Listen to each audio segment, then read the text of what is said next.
guys, magluto tayo ng buto express.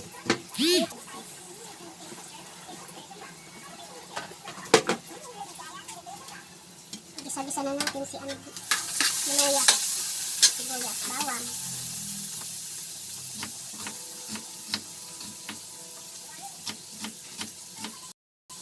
Hello guys, good afternoon everyone, good morning sa lahat. Ayan, gisa na tayo ng bagoong alamang kasi hindi pumayag yung anak ko, hindi lalagyan ng bagoong alamang yung Bicol Express pork, Bicol Express. Ayan, ginisa ko muna yung bagoong alamang at ayun na nga, at sinunod na nga natin yung pagkatapos natin sa bagoong alamang pagkaluto at sinunod natin yung pork.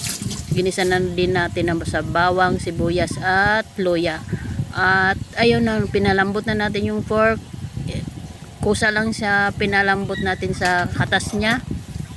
Tutubig kasi siya kusa. At ayun, naggata na ako ng nyog.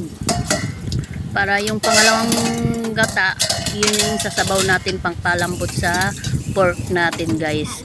At ayun na nga, yung pangalawang ay yung unang gata, yun yung panghuli natin guys, at sinabay na natin yung siling green doon sa unang gata kasi espiso yung unang gata. At ayun ang last natin na natin hinulog na gata at siling green, at pinalambot na natin yung pork. Ayan yung ko alam kung pangalawang gisa yan o una.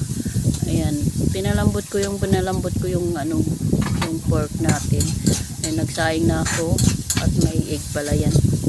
At ayun na nga, sinasunod ko na nga yung gusto ng anak ko kasi hindi daw masarap yung walang bagong alamang na Bicol Express pork, Bicol Express. Ay, yung alamang pa pala yung ginisa ko ayan guys, at maraming salamat sa inyo nag-subscribe sa YouTube ko, Joylyn Lubia, yung Joylyn Lubia guys. At yung sa reels ko, Joy Amarilis, ay reels ko sa Facebook.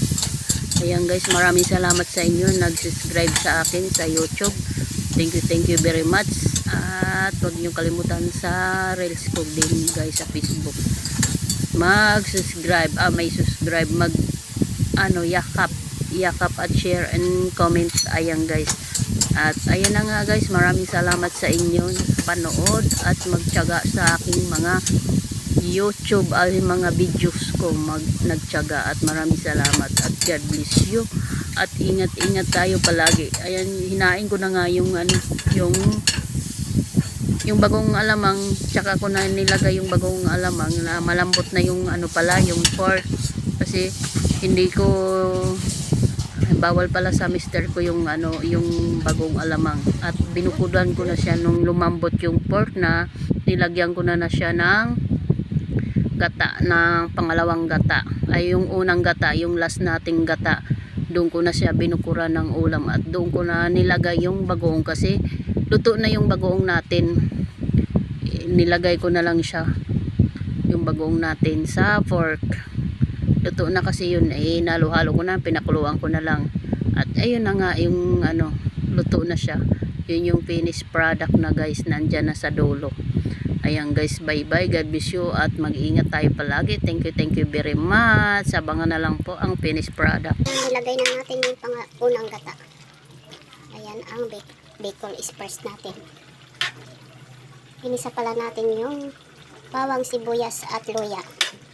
Ginisa mo muna natin yung bagong alamang bago ginisa ulit ko yung pork.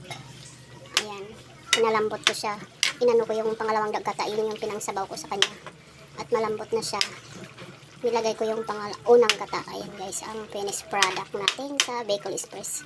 Ayan na guys, ang paborito na naman ng anak ko. Ayan, parami na naman yung kain niya, pero isang beses lang yung kumakain sa isang araw. Ayan, ang ulam natin ngayon for today. Ayan, Bernes ngayon guys, dapat gulay. Ayan, gusto niya magpaluto ng ganitong ulam. Dapat kahapon kaso lang nag-adobo ko ng chicken at pork. Ayan guys, kain na po. Maraming salamat sa blessing Lord. Thank you very much. Huwag niyo kalimutan si Joy i-subscribe sa YouTube, Joylyn Lubia, at sa reels ko sa Facebook, Joy Amarelli. Ayan guys, thank you very much ang nag-subscribe. Bye bye, God bless you. Comment lang po at i-hug nyo si Joy sa Facebook. Ayan guys, bye bye. Ingat po sa tayong lahat guys.